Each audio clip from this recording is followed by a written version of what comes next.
Welcome to Bloomberg Law. I'm Pacchia. 3 years ago, the economic meltdown was brought about in part by the housing market. Does our economic condition hinge on the housing market today? We're going to ask Jonathan Miller, founder of Miller Samuel, and he's joining us now to discuss. Welcome. Great to be here, Lee. Good to see you again. So let's, did we get that right?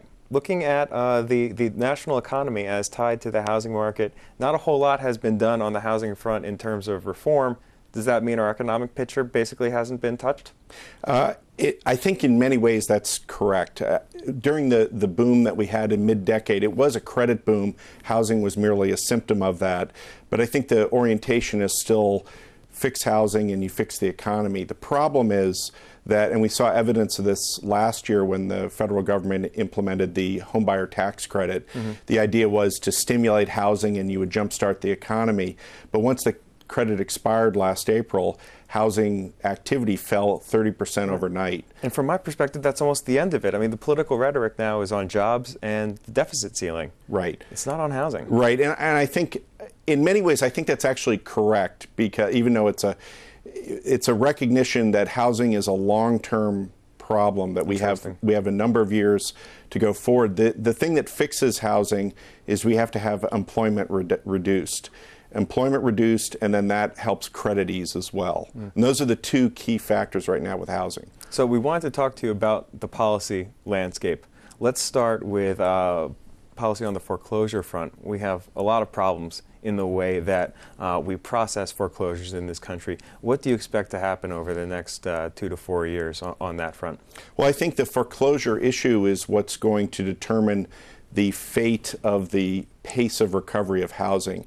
In other words, what we've done a lot of in the last couple of years has been to delay or slow down the pace of foreclosures, when the reality is you've really got to clear the market. You've got to move the It builds product up into a backlog that's problematic for the institutions holding them. Exactly, and evidence of that would be this idea that about 70% of the properties that have already been foreclosed aren't on the market yet. And so the lenders, you can't expect credit to ease until the lenders are sitting there looking at these huge portfolios of distressed property. They're going to take their time before they start easing credit. So I know it's not an easy question, but what should be done? Well, in many ways, I'm of the mindset of not much. In other words, that many of things that we've done so far have actually delayed the housing recovery. I think loan mods to a certain degree are very tough to happen in large numbers.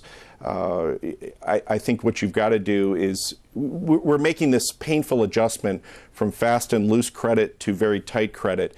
Lenders have overcorrected on the tightness of credit. There's good news and bad news about mortgage lending today.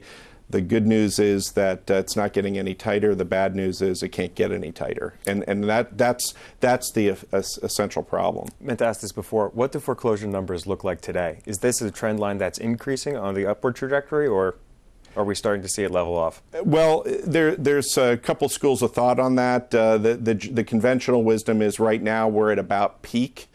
And that means that we're about halfway measuring from the peak of the housing market when foreclosures really kicked in, and that was mid-2006. So we're about 5 years in, so we're looking at 5 years out before we really start seeing foreclosure numbers that are consistent with historical levels that we feel comfortable with.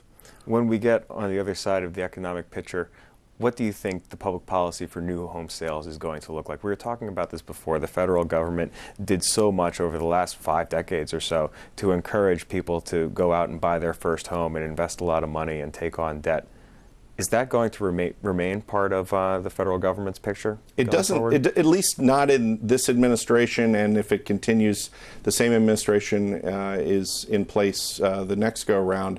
It seems like we have lost our appetite with that simply because we can't afford that.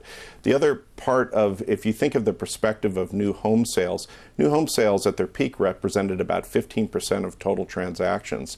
You now have several million in shadow inventory, product that's already built that can't be sold. So it seems like a stretch to try to stimulate more building when we still have a lot of inventory to work through. But as you wean off this system onto whatever's next, What are the main things that concern you? I mean, what's the great unknown that could kind of pop up and throw a kink into this whole transition? Well, what I'm really worried about, I don't know if it keeps me up at night, but it is something that I'm concerned about, is that the longer we keep, or the longer that unemployment stays at such an elevated level that it is today, that creates stress on the economy and stress on housing.